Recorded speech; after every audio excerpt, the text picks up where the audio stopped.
मैथिली बिहार की एकमात्र भाषा है जिसे संविधान की 8वीं अनुसूची में मान्यता प्राप्त है।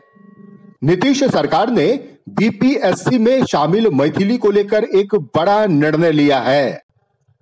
बीपीएससी द्वारा जारी पत्र के अनुसार 68वीं प्रारंभिक परीक्षा और मुख्य परीक्षा के पैटर्न में बदलाव कर दिया गया है। इसके लिए विधिवत नोटिफिकेशन भी जारी कर दी गई है। बीपीएससी में वैकल्पिक विषय मैथिली भाषा को 300 अंक की जगह 100 अंक करने की नई व्यवस्था लागू की गई है।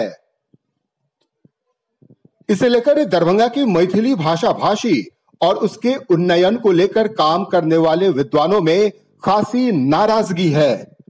उन्होंने इसे बीपीएससी से मैथिली भाषा को अस्तित्वहीन कर देने की साजिश बताया। उन्होंने कहा कि सरकार के इस फैसले के बाद मैथिली की पढ़ाई से छात्र दूर होने लगेंगे।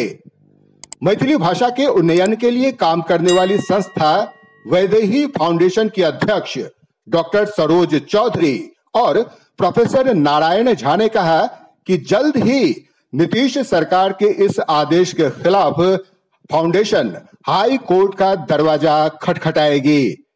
वहीं जदयू विधायक विनय कुमार चौधरी ने इसे लेकर सरकार का बचाव करते हुए कहा कि नीतीश सरकार मैथिली विरोधी नहीं है। नीतीश कुमार के प्रयास से ही मैथिली भाषा को 8वीं सूची के साथ साथ बीपीएससी में शामिल किया गया।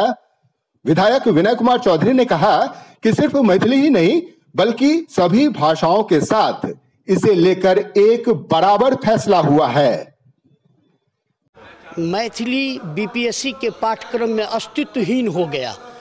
अभी माननीय विधायक जी बोल रहे थे, मैं उन्हीं की बात को काटते हुए यह कह रहा हूं कि बीपीएससी के पाठ्यक्रम में 300 विषयों का वैकल्पिक विषय था, 300 विषयों का।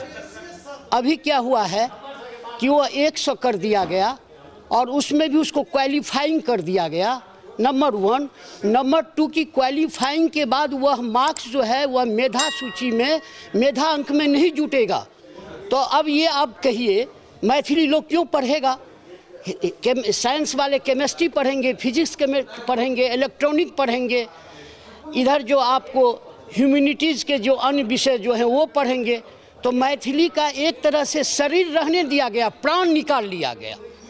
ये एकदम स्पष्ट हो जाता है कि बहुत ही गलत इन्होंने किया है और हमारे सभी मैथिली भाषी जितने भी लोग हैं उनमें बहुत ही हताशा है और उन लोगों के बीच में बहुत ही शोक की लहर की तरह वो खुद को देख रहे हैं कि हमारे भाषा के साथ ये क्या किया गया है। तो मैं चाहूँगी कि इसको फिर से इसका सम्मान हो, 8वीं सूची का सम्मान हो और हमारे बच्चे हैं, हमारे जो मैथिली भाषी लोग हैं वो आत्मगौरव का अनुभव कर सके।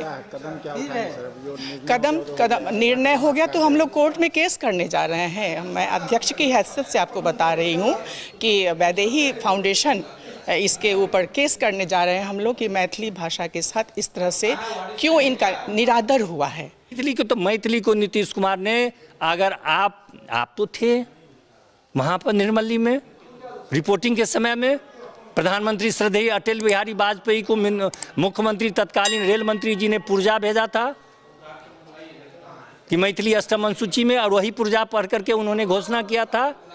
और आप उस व्यक्ति को कहते हैं कि मैथिली की प्रति उनकी भावना नहीं है। आते ही बीपीएससी में उन्होंने शामिल कराया। आते ही जब ये नई शिक्षा नीति 2020 चालू हुआ तो उन्होंने मैथिली सहित सभी स्थानीय भाषाओं को प्राथमिक पढ़ाई से उन्होंने प्रारंभ किया। उन व्यक्ति पर कहते हैं कि वह मैथिली के लिए कर रहे हैं। किस भाषा को 300 के बदला में 100 अगर मैथिली का हुआ तो कौन भाषा 100 में नहीं आया? वो सिस्टम चेंज हुआ है। Bureau report, Bihar junction news.